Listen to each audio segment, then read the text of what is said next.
Buenos días. Hoy, 25 de enero del año 2026, vamos a iniciar nuestra acostumbrada escuela dominical virtual cristiana, que se basa en el material de la IWIFE de la Convención Bautista del Sur. Como siempre, vamos a ver el texto, que es básicamente el título. La verdad importa, es la sesión 1. Muy bien. En la versión en español, aquí sí hay versión en inglés y en español, pero vamos a ver nada más la versión en español. Dice, idea central: la verdad no se encuentra en nuestras propias opiniones y razonamientos. Aplicación para la vida. Uno de los más famosos científicos ateos de la actualidad es Richard Dawkins.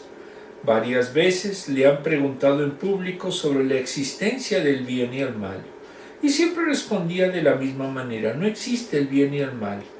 De hecho, en uno de sus libros escribió: el universo que observamos tiene precisamente las propiedades que cabe esperar si al final no hay diseño, ni propósito, ni mal ni bien. Nada más que indiferencia ciega y despiadada. Imagina creer algo así.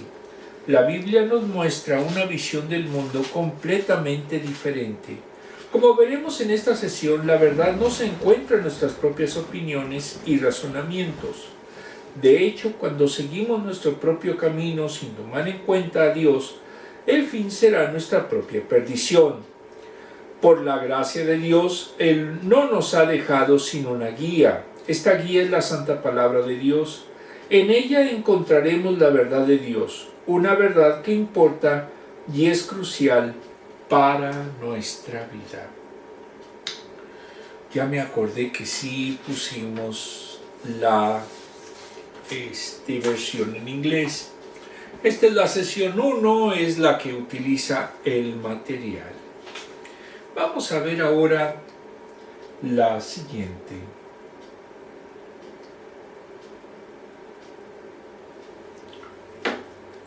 Muy bien.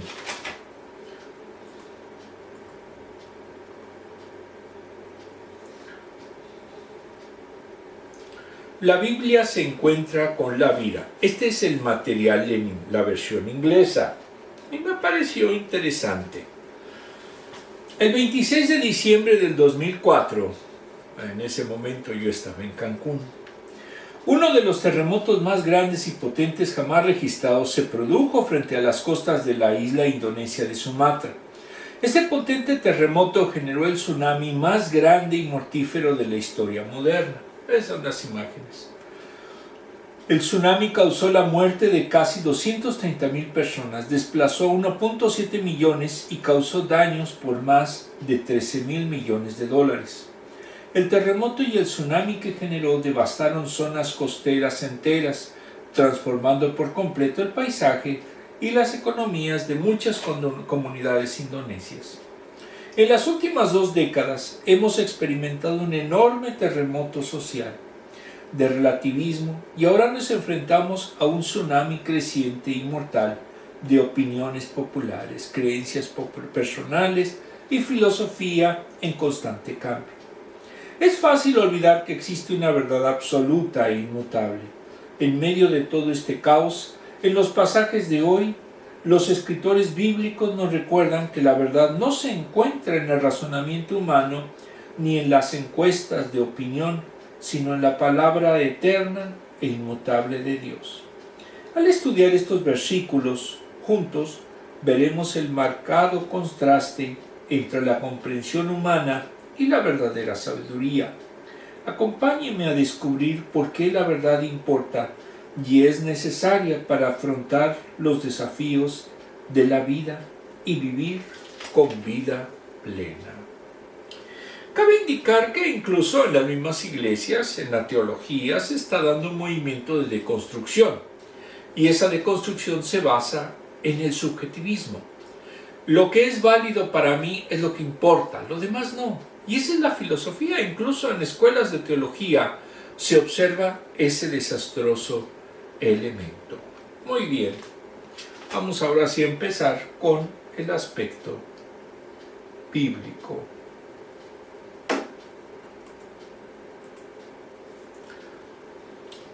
Es Proverbios 16 del 20 al 25. La primera vez que hacemos una clase sobre este libro y no es nada sencillo de entender.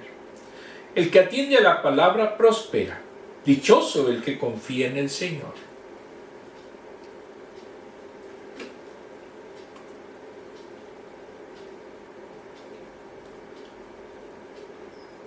Al sabio de corazón se le llama inteligente. Los labios convincentes promueven el saber.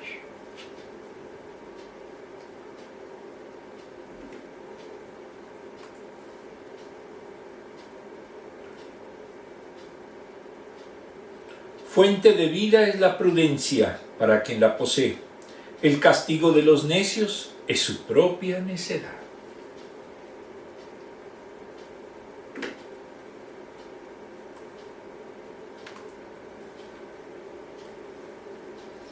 El sabio de corazón controla su boca, con sus labios promueve el saber.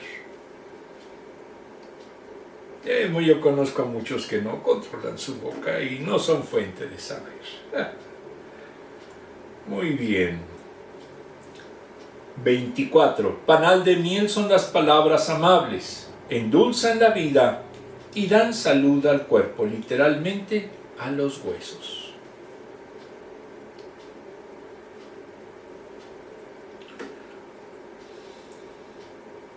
25. Hay caminos que al hombre le parecen rectos, pero que acaban por ser caminos de muerte.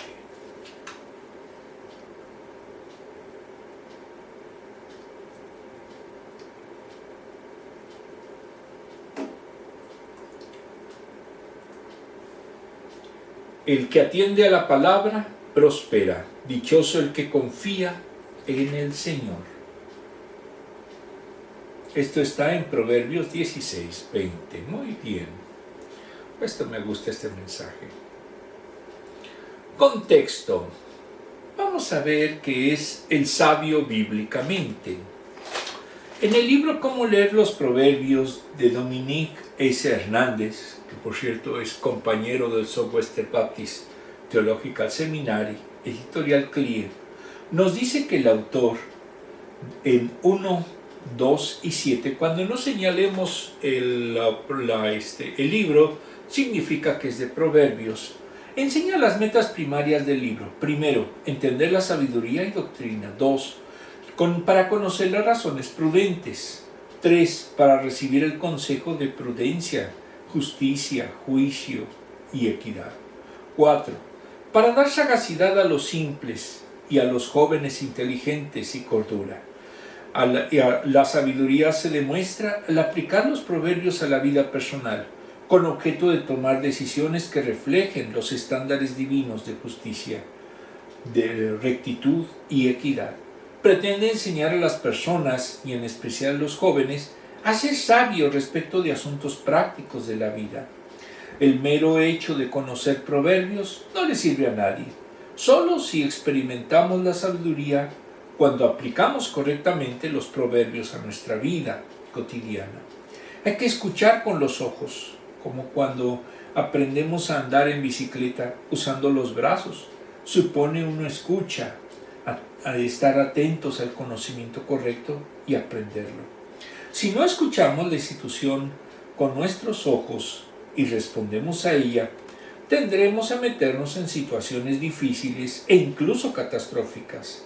Al que aprende a escuchar con sus ojos se le llama sabio. 1.5. Existe una disposición a estar y escuchar sabiduría y hacer caso de la instrucción. Si aborda los proverbios de esta forma, ya se le llamará sabio. 17.24.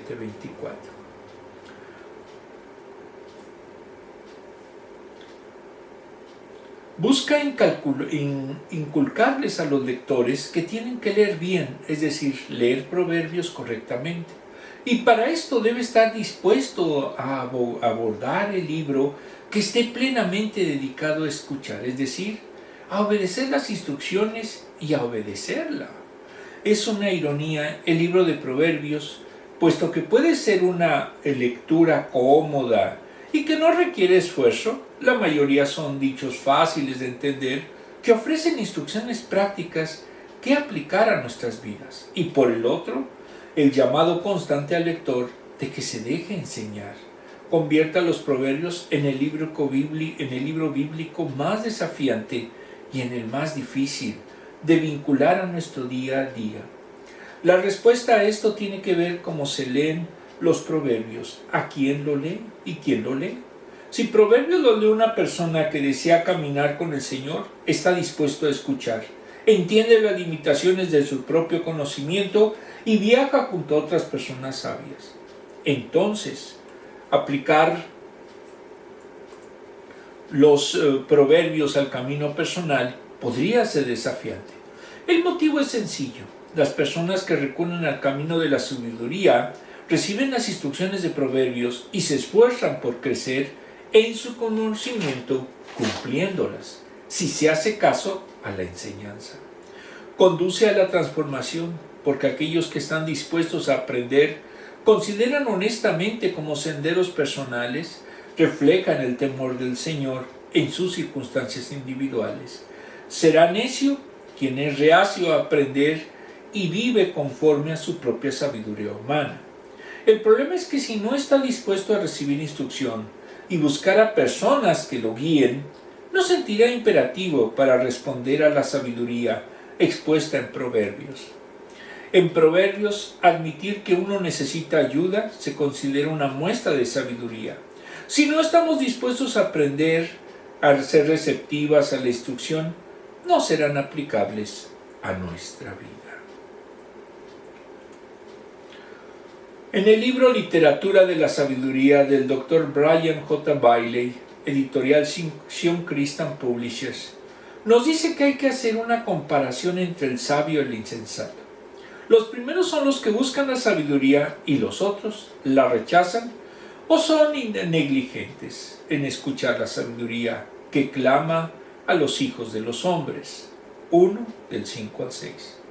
La sabiduría la define como la capacidad de vivir nuestra vida de una manera que podamos manifestar la naturaleza y el propósito de Dios. Dios toma la decisión correcta en cada situación y solución. El problema, por lo tanto, los problemas de la vida son resueltos exitosamente por aquellos que están llenos de la sabiduría de Dios. Si tomamos la decisión correcta, producirá el fruto agradable de justicia, paz, gozo y prosperidad. Los frutos de esa sabiduría, por ejemplo, sería alejarnos de la ira con una respuesta suave, siendo lento para hablar y rápido para escuchar, pacificando al enojado y tomando el lugar más bajo, eligiendo las buenas amistades en lugar de malas compañías, amando la rectitud y odiando la maldad. Estas cualidades nos permitirán triunfar en la vida, glorificando a nuestro Padre Celestial.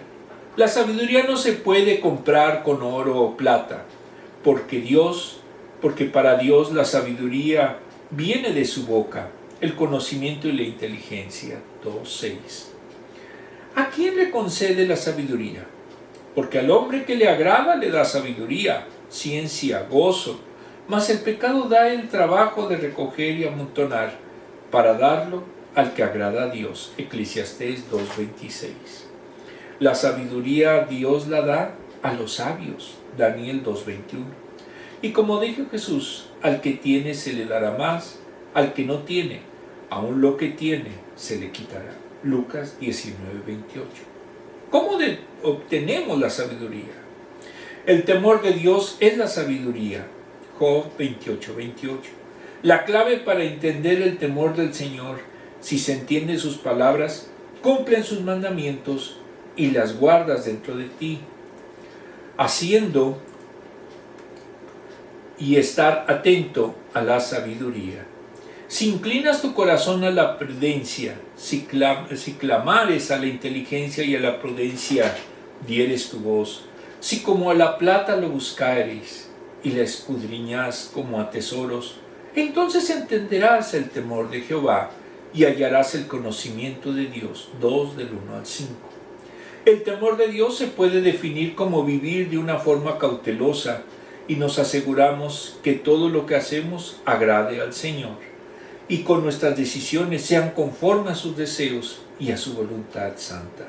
Salmos 16:8. Después de todo, esto es para lo que fuimos creados por Él, para Él y por su buena voluntad. Apocalipsis 4:11. El temor de Jehová es aborrecer el mal, la soberbia y la arrogancia. El mal camino y la boca perversa es aborrecida por Dios. 8:13. Mientras caminemos en su tienda, en su temor, recibiremos el espíritu del temor del Señor. Isaías 11:2. En su tesoro, Isaías 13:6. Es limpia y permanece para siempre. Salmos 19:9. Es una bendición hallar el temor de Dios, porque serán prolongados los días de aquel que lo obtiene. 10:27. El temor de Dios también nos da una fuerte confianza, la cual es un manantial de vida a todos los que la poseen. 14:26-27. La unción guarda nuestro corazón del pecado, busca su temor porque es muy limpio y precioso. Sabiduría.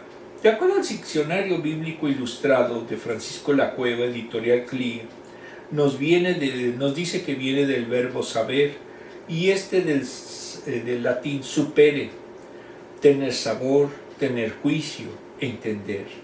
De donde viene sapiencia, sabiduría, sensatez. En estricto sentido, sabiduría es un saber que trata de lo esencial, de las causas y de los fines últimos, del ente. Un saber que ayuda a considerar lo terreno a la luz de la eternidad, porque las cosas de un sitio, pone las cosas en su sitio, asignándoles el lugar que le corresponden en la ordenación jerárquica del universo. Tomás de Aquino dijo que al sabio le compete ordenar. No debe confundirse sabiduría con ciencia, la cual en su sentido más general no trata de las causas o de los fines últimos del ente, sino de los objetos concretos que se estudian en diversas ramas del saber humano. Tomás de Aquino distingue 3 grados de sabiduría. Primero, un entender natural que modela la vida como resultado de la meditación filosófica. 2, por encima de la anterior, la sabiduría procedente de la fe. Por ejemplo, el saber de la salvación, según de Timoteo 3:15, y de la ciencia teológica, que ordena las cosas en el conjunto del mundo sobrenatural. Y 3, la sabiduría como don del Espíritu Santo, 1 Corintios 12:8. Con ella, más bien que conocer el ser humano, experimenta lo divino y va en busca del orden de Dios. El orden de Dios ha querido en todas las cosas. A este tercer grupo le da el nombre de saber místico, que aglutina a los 3 grados de conocimiento. Quisiéramos llegar a tener este último, pero es muy difícil. Por eso en su momento la sabiduría es el temor de Dios, porque es precisamente entrar en ese espíritu místico de Dios. Versículo 20. En el libro Proverbios de C.F. Keil y F.J. Delich, editorial CLIE, los versículos 16 a 20 los titula Virtudes Básicas. En el versículo a estudio nos dice que el sabio encontrará bien y el que confía en ella será bienaventurado. Encontrará prosperidad. 17:20, 13:21, Salmos 23:6. Prestar atención a la palabra de Dios es el camino que conduce a la verdadera prosperidad. Por eso al final todo depende de eso, que uno esté en comunión personal con Dios por medio de la fe, que se designa como fiducia, confianza fundamental. 20:25, 29:26. Esta conclusión, mashal es proverbio, refrán, parábola, enigma o ejemplo, con bienaventuranza solo aparece aquí y en 14, 21 y 29, 18. Versículo 21. Los versículos 21 al 24 los titula 4 proverbios que vinculan sabiduría con elocuencia. En el versículo estudio, en el 21, el sabio de corazón es prudente y la gracia de los labios aumenta en la erudición en sentido ético práctico. Es más que aprendizaje.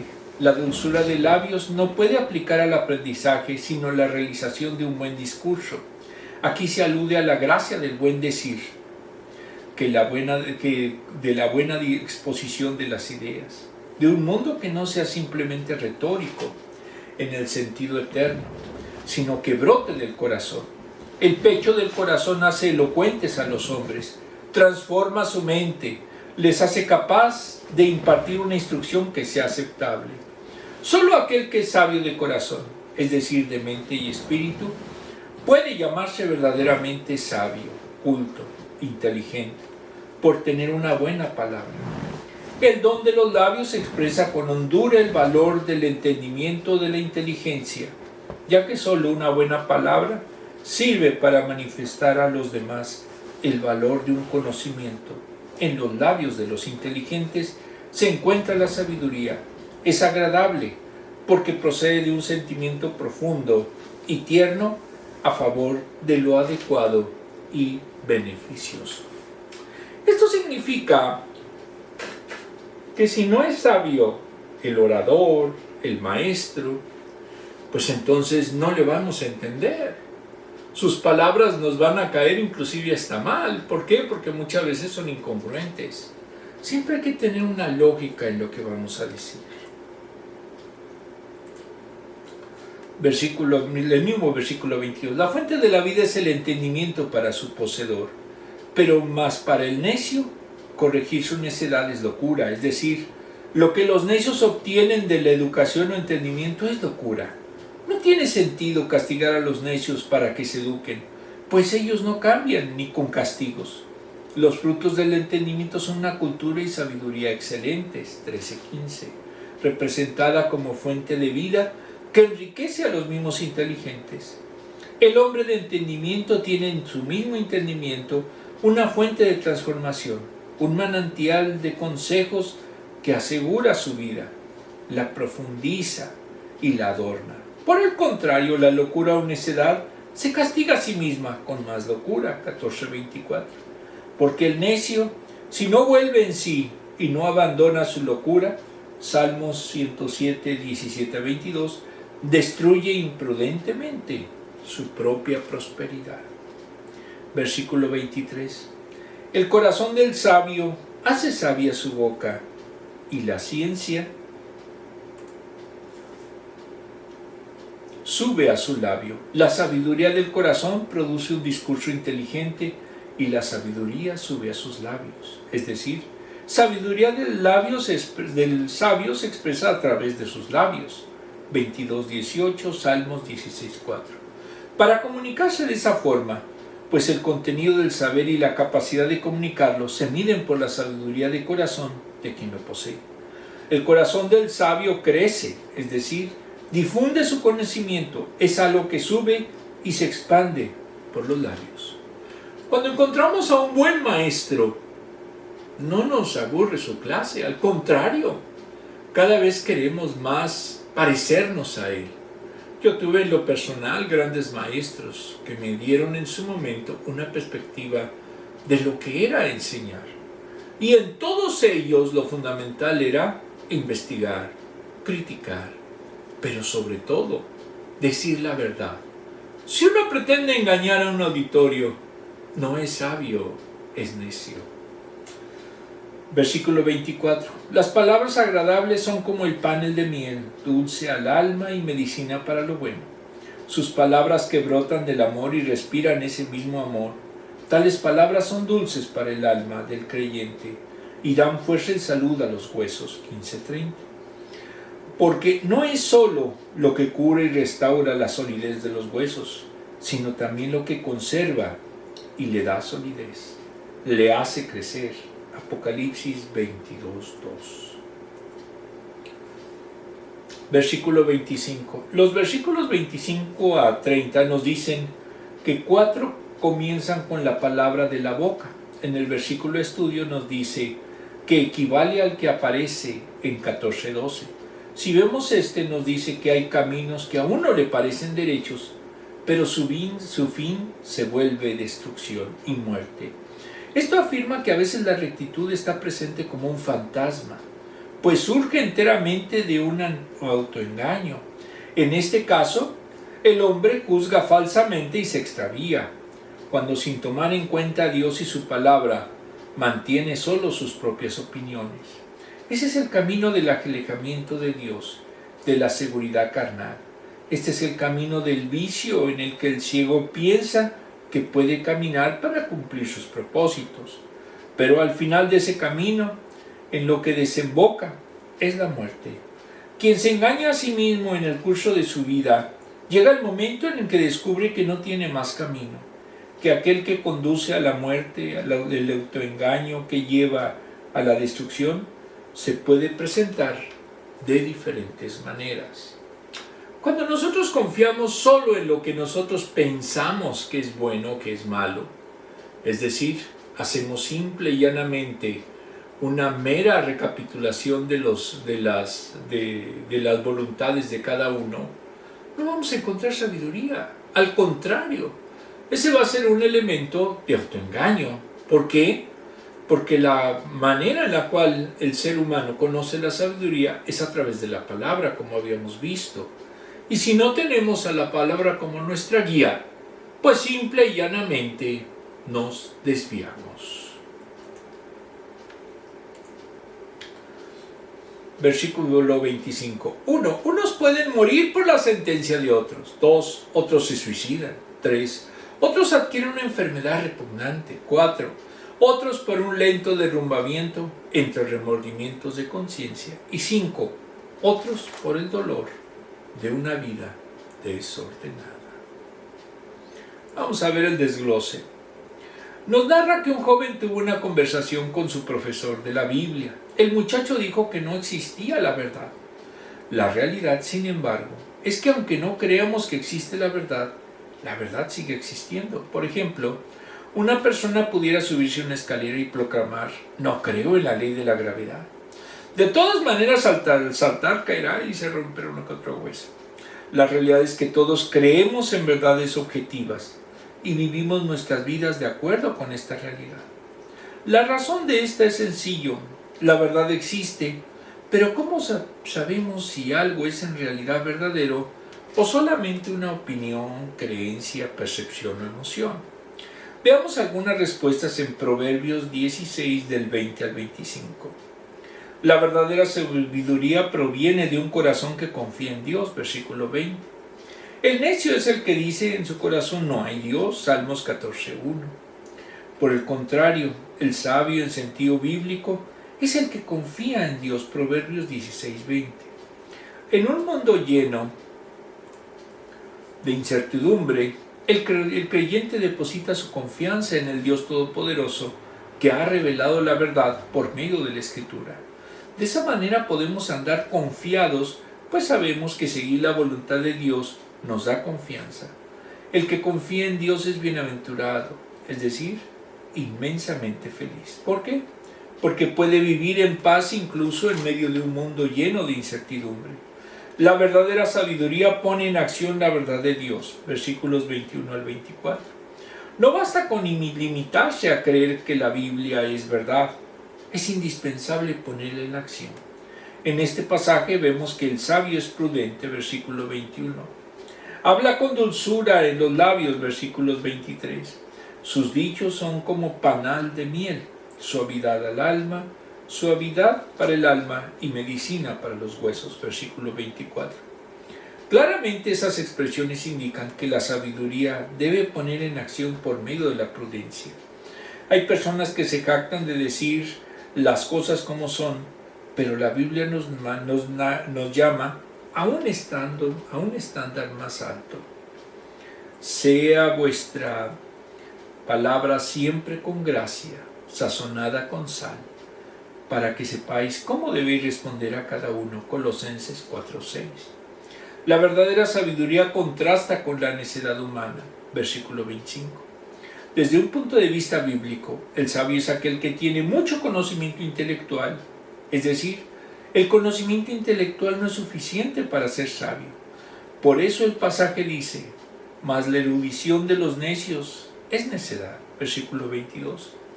En el mundo hay muchas personas que tienen un alto coeficiente intelectual, pero rechazan la verdad de Dios y viven una vida contraria a la voluntad del Señor. Una persona así no es sabia, es necia. Un necio es aquel al que su propio camino parece derecho, pero su fin es un camino de muerte. Versículo 25.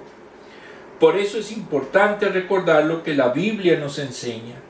La verdad no se encuentra en mi opinión, tampoco en un razonamiento. La verdad se encuentra en la palabra de Dios. Así que vayamos a ella continuamente en humildad para entender mejor quién es Dios y quiénes somos nosotros. Muy bien, vamos a ver ahora las preguntas.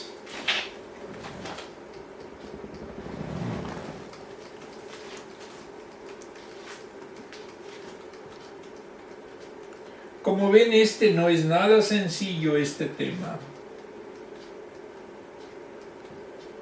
Aquí sí hay en inglés y en español. En español, ¿qué piensas que significa ser sabio en el sentido bíblico? Aquel que sigue la palabra, aquel que sigue los lineamientos de la palabra. Si no lo seguimos, pues no somos sabios. Somos necios, aunque tengan mucho conocimiento. ¿Cuándo has cambiado tu opinión sobre algo? Bueno, originalmente no pensamos jamás, ni mi esposa y yo, que íbamos a terminar aquí en Estados Unidos. Pero por las circunstancias que se dieron de la persecución política en México, pues llegamos aquí. Y a Dios sea la gloria, porque de una u otra forma estamos cumpliendo el destino que nos ha marcado, con problemas y todo, pero vamos en su momento, llegando a la meta que Él quiere. Estamos en un país convulsionado y no sabemos por qué a veces Dios nos ha mandado a esta nación. ¿Cuándo has cambiado tu opinión sobre algo? Eso ya lo vimos, es la similar a la anterior. ¿Cómo podemos engañarnos a nosotros mismos? Cuando nosotros creemos que lo sabemos todo, en ese momento empieza la ignorancia. Sócrates decía que solo sé que no sé nada y era una de las gentes más sabias de todo el mundo. Y la realidad es que el conocimiento humano es finito. Pero cuando vemos la palabra y las enseñanzas de la palabra, por ejemplo aquí en Proverbios, vemos lo que es la verdadera filosofía. Muy bien. Vamos ahora sí a ver la palabra. Proverbios 30, del 1 al 4. Dichos de Agur, hijos de Jaque, oráculo, alternativo hijo de Jaque de Masa. Palabras de este varón: cansado estoy, oh Dios, cansado estoy, oh Dios, y débil. Alternativo Aitiel, Aitiel y Aucal.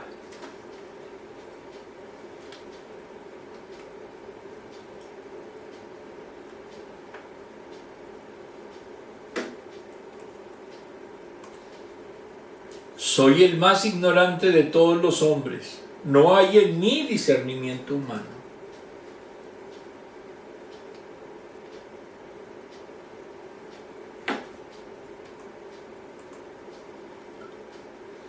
No he adquirido sabiduría, ni tengo conocimiento del Dios Santo.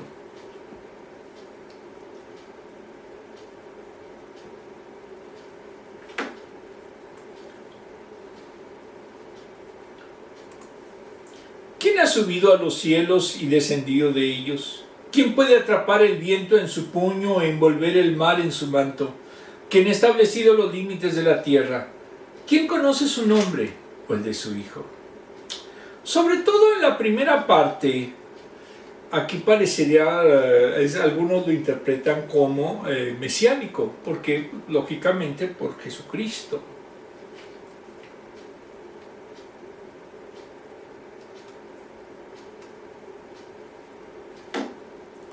En el post vemos, nadie ha subido jamás al cielo sino el que descendió del cielo, el Hijo del Hombre.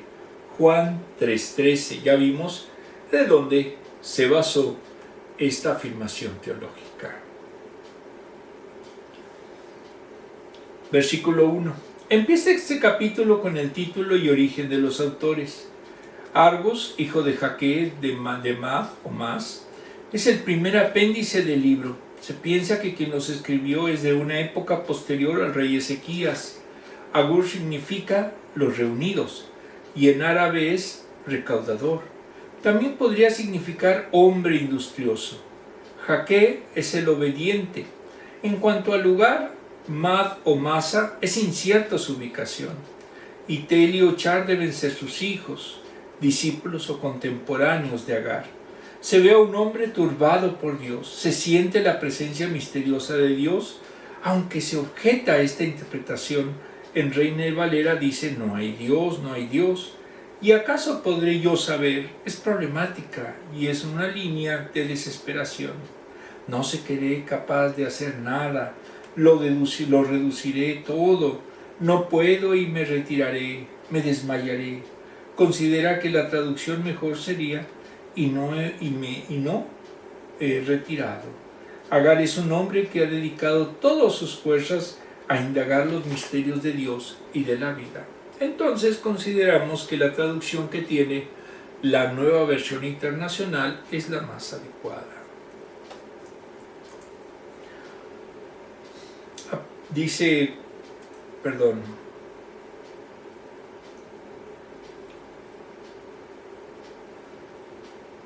Los misterios de Dios y de la vida, aplicando en ellos todas sus capacidades interiores y exteriores, sin conseguir ningún resultado satisfactorio. De manera que llega el fin, puede afirmar que se ha cansado en vano, y así enseña a sus dos hijos. Al mismo es el más ignorante y el más sabio. Él puede dirigir su enseñanza no solo a sus hijos, sino a todos los que la lean y acojan sus proverbios, que han sido aceptados como texto sagrado en la Biblia hebrea. Versículos 2 a 4. Estos versículos confirman lo infructuoso de la larga y celosa búsqueda anterior, 31. En el versículo 2, el autor no puede llegar a ningún estado fijo de iluminación, de manera que se aleja cada vez más de la meta a la que se dirige. Por eso siente sobre sí una culpa muy grande, como si todos los demás hombres estuvieran por encima de él, y él profundamente debajo de ellos. Esta es la razón, según Agur, por la que no ha logrado alcanzar una inteligencia satisfactoria de las cosas divinas. No es solo ignorancia o incapacidad común a todos los hombres, sino al hecho que no parece como hombre, sino como una bestia irracional, de manera que no llega a tener el entendimiento propio de otros hombres, más inteligentes. Por eso él dice que se asemeja a los animales. Versículo 3, dice que no ha frecuentado ninguna escuela de sabiduría, y por eso en su lucha por el conocimiento no pudo alcanzar nada, porque le faltaban las condiciones necesarias para ello. Y aquí es una reflexión. Muchos dicen: ¿yo para qué quiero un seminario? La realidad es que si uno quiere conocer a profundidad el mensaje de Dios, necesita ir a un seminario, necesita ir a un seminario de verdad. No escuelas en donde los maestros ni siquiera están titulados, ni siquiera son teólogos, sino son gente que le dice el pastor: tú vas a ser maestro. Pero no sé nada, no te preocupes, los demás tampoco saben. Entonces así siguen. Y conozco escuelas patitos así. Y se llaman ostentosamente seminarios y se llaman institutos bíblicos, pero no tienen ni una ni otra cosa. Ahora, pero ¿por qué se defiende de esta manera? Ciertamente es bueno ir a la escuela para obtener con esfuerzo algún conocimiento, según el refrán que dice: al que tiene se le da. Si vemos el aprendizaje desde una perspectiva espiritual, significa que adquirir un buen conocimiento, un poder, una habilidad, afirma que todos los conocimientos que ha obtenido no le han permitido penetrar en el misterio del Dios Santísimo, porque ese conocimiento es el núcleo, estrella, finalidad y camino de la verdadera sabiduría. Versículo 4. ¿Quién sube a los cielos y descendió? ¿Quién ha agravado el viento en su poder? ¿Quién ha enderezado todos los términos de la tierra? ¿Cuál es el nombre y cuál es el nombre de su Hijo, si lo sabe? Estas 4 preguntas pueden responderse de 2 formas. Ningún hombre puede responder a estas preguntas, solo puede hacerlo un ser muy exaltado sobre todas las criaturas. Por eso se pregunta quién es ese ser, y se refiere al hombre en ese ser que no puede ser otro que Dios. Segunda, estas preguntas suponen que hay hombres que tienen capacidad de responder, pero en ese caso, ¿quién es? ¿Quién es el hombre que puede hacerlo? ¿Quién puede nombrarlo? En ambos casos no significa como en 24-28, es decir, ¿quién podrá ascender? Pues se relaciona con lo siguiente, y bajar es difícil. Entonces, ¿quién sube al cielo? ¿Y quién desciende? De estas diversas interpretaciones es pequeño y difícil de precisar. No podemos pensar que el autor piense en un hombre concreto, pues él sabe que no hay hombre así. Por eso, él está pensando en un tipo de ser superior.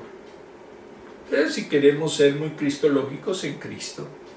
Son iguales en la tierra, por el que está preguntando.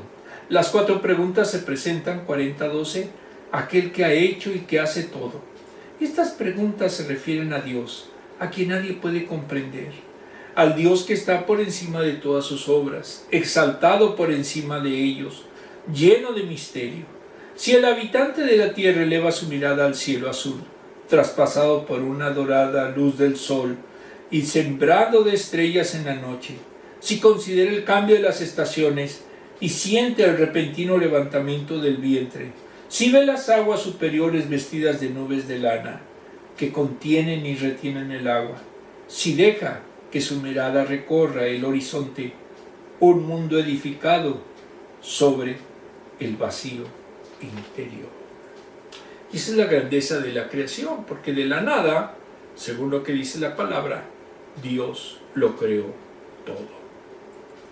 Muy bien, vamos a ver el desglose. Por un tiempo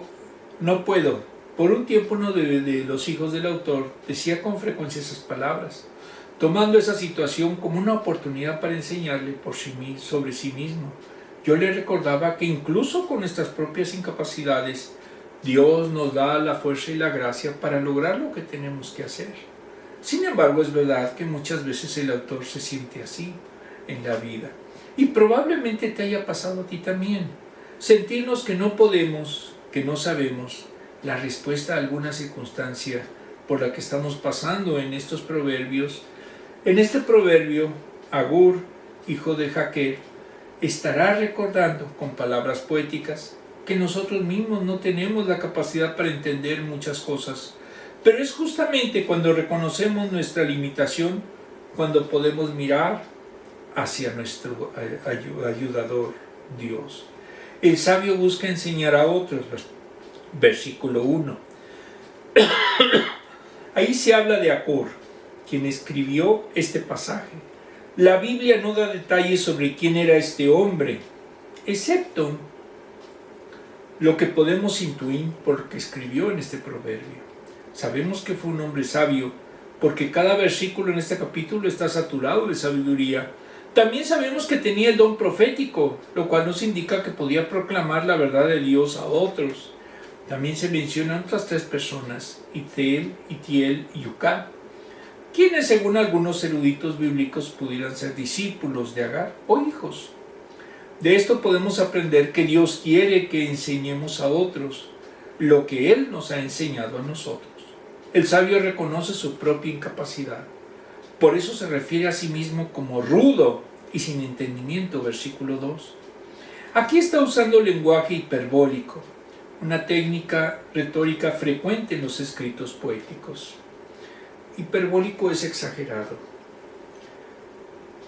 en la cual se hace uso de la exageración para ilustrar una enseñanza, es decir, Agur reconoce que como ser humano tiene un conocimiento muy limitado de las cosas. Por eso escribe que no ha aprendido sabiduría ni conoce la ciencia o el conocimiento del santo. Versículo 3. El necio es aquel que cree que todo lo sabe. El sabio es aquel que reconoce que no lo sabe todo. En ese sentido, Agur nos da el ejemplo al recordarnos que puesto que no somos Dios, hay muchas cosas que no sabemos, pero el Señor sí. El sabio confía en Dios, que todo lo sabe. Versículo 4. Este versículo hace 5 preguntas que nos dejan sin respuesta inmediata. ¿Por qué decir que fueron misterios que no le fueron revelados a Agar? Nosotros, puesto que tenemos la revelación completa de Dios en la Escritura, sabemos que la respuesta a cada una de estas preguntas es Dios. Él es el único que controla los vientos y el agua, que afirma la tierra y que ha enviado a su Hijo Jesucristo para descender del cielo a rescatarnos. Así que este versículo es una impactante lección para nosotros. Nos recuerda que, aunque no tengamos la respuesta inmediata a una pregunta, podemos confiar en Dios. ¿Alguna vez te has dicho, no puedo, amigo? Cobra ánimo, no estás solo. Cuando reconocemos nuestra propia falta de comprensión, podemos mirar al cielo y encontrar en Dios la esperanza segura de que Él lo sabe todo y de que actuará de acuerdo a su voluntad y para nuestro bien. Romanos 8:20. Vamos a ver la segunda pregunta.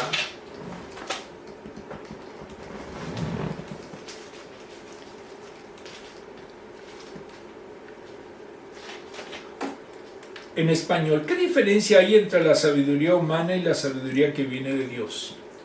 La humana, el hombre la cree saber. El hombre se siente autosuficiente y dice, no hay Dios.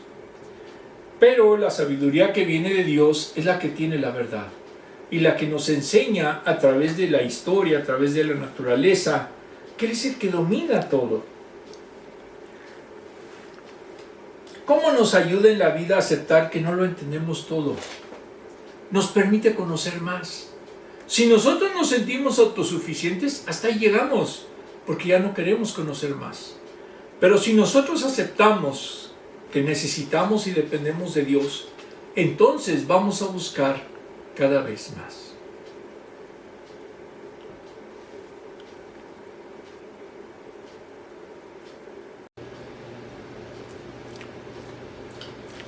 Vamos a continuar con nuestro recorrido bíblico. 5. Es solamente un versículo. Toda palabra de Dios es digna de crédito. Dios protege a los que en Él buscan refugio. Muy bien.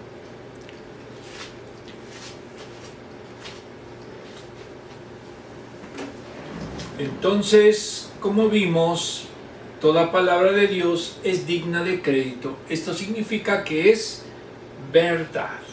Muy bien. Vamos a ver el contexto. Los versículos 5 y 6 son un verso independiente. Cuando más limitado es un hombre en su conocimiento de Dios, en lo que se presenta a la luz de la naturaleza, tanto más agradecido debe de estar con Dios, porque se le haya revelado en la historia, y tanto más firmemente debe aferrarse a la palabra para la revelación divina. No podemos dudar que esto recoge el testimonio de Dios que ha dado Israel por sí mismo, un testimonio registrado en el libro de la Torá, la revelación, tal como aparece en la Escritura, y ha sido proclamada para nosotros. Este proverbio tiene rastros del libro de Job, en especial como se designa a Dios. La palabra de Dios son los anuncios de su santa voluntad, medida por su sabiduría, y según eso debe ser aceptada, tal y como son, y así reconocidas y obedecidas. Quien cambie o añade algo a esas palabras por supresión o interpretación forzada, no escapará del justo juicio de Dios. Hay muchas sectas que le han agregado libros a la Biblia y estos libros representan una violación a este precepto. No le podemos agregar libros a la Biblia. Por eso se hizo el canon y de hecho la Iglesia protestante tiene el canon del Antiguo Testamento igual que la Biblia hebrea. No le agregó libros. Y los del Nuevo Testamento, aunque son iguales, muchas veces utilizan traducciones que no corresponden a la realidad bíblica. Debe aceptar tal como son y así reconocidas, y dice, no escapará del justo juicio de Dios. Dios lo condenará por falsear su palabra, acusándole de ser mentiroso. Pero Dios es escudo para los que hallan en él su refugio. Reflexión del libro Líderes Competentes de Han Finzel, editorial Ediciones Las Américas AC, capítulo primero, primera parte. El líder, quien puede tomar su lugar, a este Moisés, a quien habían rechazado diciendo, ¿quién te ha puesto por gobernante y juez? A este lo envió Dios como gobernante y libertador por mano del ángel que se le apareció en la zarza. Hechos 7:35. El autor goza de llegar a su casa en la noche, después del trabajo, porque ama que sus hijos lo hagan sentir amado. Cuanto más difícil es el día en la oficina, más disfruta la emboscada de sus hijos, que todavía están chicos, para estar cuando él llega. Lo abrazan al cuello y con ello se esfuma todo el estrés del día. Cuando termina la sesión de abrazos, se quita los zapatos, revisa el correo y toma una taza de café. Se ponen los traviesos sus zapatos y dicen, cuando sea grande voy a ser director del CBI. Se presenta y pregunta, ¿qué tanto saben lo que cuesta ser un líder? ¿Por qué alguien quiere ser líder cuando sea grande? Por fuera parece divertido, pero se sabe muy poco acerca de los retos. Estar en la cima parece el mejor lugar, pero en verdad lo es. Lo que se requiere, que se necesita para destacar en el actual mundo de liderazgo. Aunque han cambiado algunas cosas de siglos pasados, siguen siendo necesarias como nunca antes. Los líderes de hoy necesitan una brújula, y en la Biblia nos ha dado la más confiable, como vimos en los proverbios que analizamos. Sus verdades eternas se pueden aplicar al caótico mundo de la actualidad. Saltan lecciones valiosas cuando estudiamos la vida de todos los héroes y villanos antiguos que mencionan, dos de ellos, David y Saúl. Cuando Dios estableció la nación de Israel, en principio rechazaron a Dios como su rey y quisieron tener un rey humano, como las naciones vecinas, y eligieron a Saúl. Pero al nombrarlo trajo varios problemas a la nación. Tuvo una crisis de liderazgo. Saúl pensó que podía dirigir a Israel por sus instintos, aunque desobedeciera a Dios, pero estaba equivocado. En una ocasión tomó una decisión en sus manos y no esperó a Samuel, el profeta de Dios. El temor por el inminente ataque de un enemigo puso de manifiesto la falta de fe de Saúl. El Señor le reprendió con estas palabras: locamente has hecho.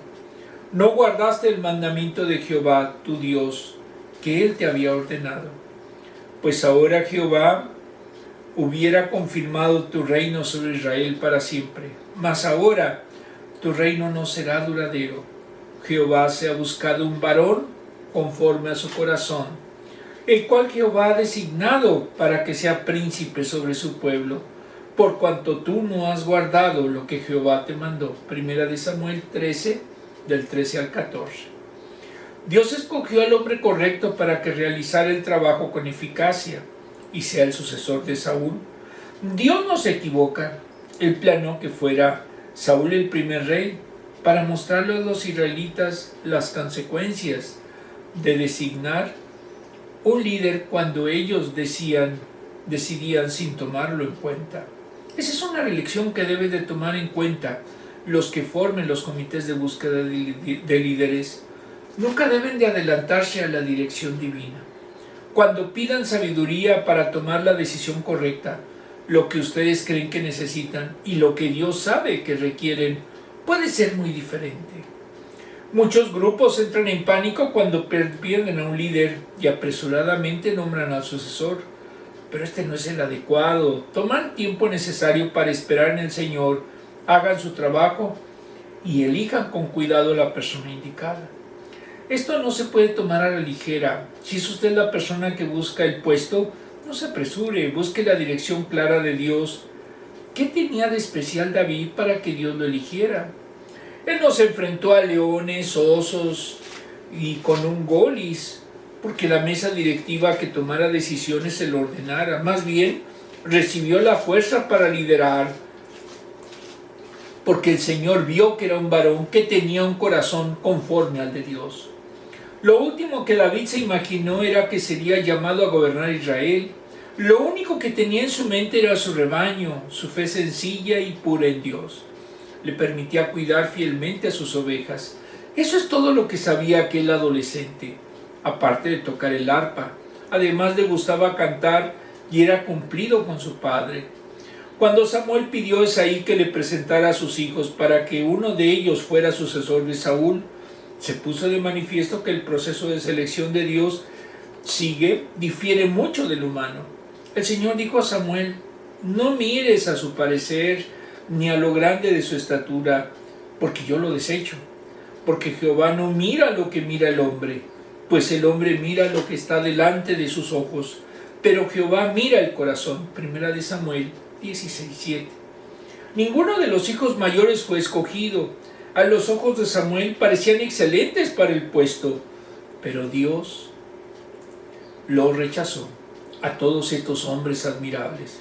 Él buscaba a alguien que tuviera la clase de corazón que es esencial para un liderazgo eficaz. Tal vez sus otros hermanos pudieron haber ser buenos líderes, pero Dios eligió a David. Incluso en la selección, David no estaba, pues apacentaba las ovejas. Primera de Samuel 16:11. Dios veía lo que el hombre no podía ver para ser un buen líder. Esto nos muestra las asignaciones de un líder, los criterios que deben seguirse para su selección y la forma en que Dios pone su mano sobre ciertas personas para que realicen determinada obra. Su carácter. El autor cita 7 características que definen a un líder. Primero, largo plazo, un historial de efectividad. 2, interesado en compartir con otros. 3, devoción a su cónyuge y a su familia. 4, es accesible. 5, refleja un carácter parecido al de Cristo. 6, excelente en el trabajo. Y 7, somete su ego a Cristo. No hay líderes perfectos, pero sí deben asumir su cargo con fe. Con fe. Muy bien. El último desglose. El autor instaló un sistema de alarma en su hogar. El propósito era sentirse seguro. En Estados Unidos se gastan más de 12,000 millones de dólares anuales en equipos de seguridad y alarma para los hogares.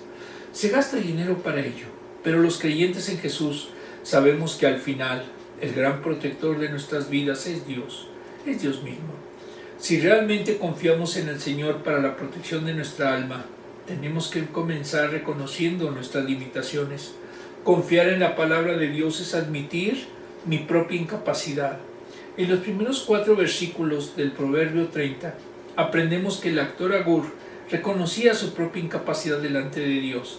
Si por un lado decimos que confiamos en Dios y por el otro actuamos como si confiáramos únicamente en nosotros mismos, tan solo nos estaríamos engañando.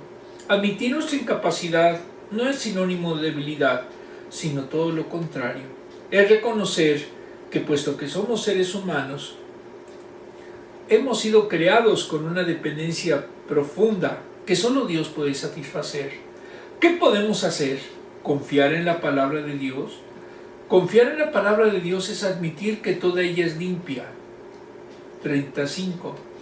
Nos muestra que en medio de la incertidumbre que sentía el autor de este proverbio, e incluso en medio del reconocimiento expreso de sus limitaciones, su corazón tiene una firme certeza: toda palabra de Dios es limpia. No pases por alto el adjetivo toda, no solo una parte, no casi toda, sino todo, toda. El decir que la palabra de Dios es limpia se refiere a que no tiene mancha alguna. Esto significa que toda la palabra de Dios es verdad, es limpia, es sin mancha.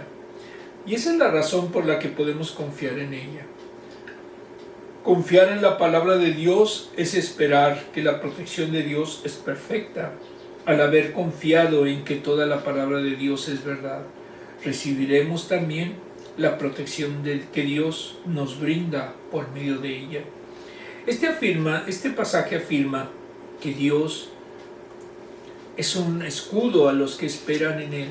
Probablemente puedan dar testimonio de eso, de cómo la palabra de Dios ha sido una salvaguarda de tu vida por medio de ella. Nuestra alma es protegida y nuestro camino asegurado. Dios brinda una poderosa y perfecta protección a los que confían en su palabra. Hasta los sistemas de seguridad más sofisticados tienen vulnerabilidad y pueden ser violados. Casi todos los años escuchamos de un nuevo ataque cibernético que ha puesto en riesgo hasta las compañías mejor protegidas. Sin embargo, el sistema de seguridad de Dios ha provisto para las almas de sus hijos es invulnerable. ¿Por qué? Porque se trata de su mismísima palabra. Que Dios de nuestro lado, podemos decir como el profeta Jeremías: mas Jehová está conmigo como poderoso gigante. Jeremías 20:10. Vamos a ver las últimas preguntas.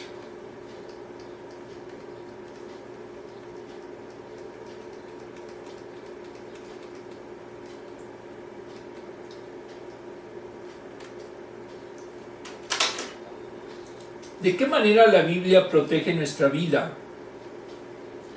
Pues simplemente nos da las instrucciones para tener una buena vida y poder convivir y poder en su momento verdaderamente aspirar a tener sabiduría si la comprendemos. ¿Por qué cree usted que algunas personas desconfían de la palabra de Dios? ¿Por qué no la conocen? Muchos creen que aprenderse un montón de versículos, eso es conocer la palabra de Dios, pero eso es falso. La palabra de Dios es para vivirse, no solamente para intelectualmente utilizar la memoria y decir que ya somos teólogos. No es cierto. Puedes pensar en un versículo que ha llegado a ser un escudo para ti. Juan 3:16: de tal manera amó Dios al mundo que ha dado su Hijo unigénito, para que todo aquel que en Él cree no se pierda, mas tenga vida eterna. Esa es la síntesis de verdaderamente ser cristiano. Compártelo con el resto del grupo, ya lo compartimos con la audiencia. ¿Cuándo confiar en la palabra de Dios como verdad te ha ayudado a superar algo en la vida? En el asilo y en todo lo que ha pasado, pues la verdad es que solo Dios sabe el momento en el que se ha podido hacer. Y pues gracias a Dios estamos aquí. Muy bien. ¿Listos?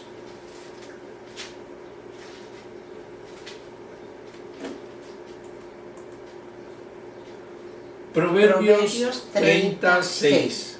No añadas nada a sus palabras, no sea que te reprenda y te exponga como a un mentiroso. Proverbios 36. Vamos en su momento a dar una última oración. Amantísimo Padre, te damos gracias porque tú nos has permitido una semana más compartir algo muy interesante de tu palabra, que es precisamente sobre Proverbios. Un libro de sapiencia en donde aparece también tu voluntad. Y nos enseña que la verdadera sabiduría es el temor a ti. Pero no el temor de miedo, sino el temor precisamente buscando tu rostro, buscando tu palabra, conociéndola a fondo para poder entender tus designios y seguirlos. Y con eso evitamos nuestra arrogancia y altivez. Todo esto, Señor, te lo pedimos y agradecemos en el sagrado nombre de nuestro Señor Jesucristo. Amén. Nos vemos el próximo domingo.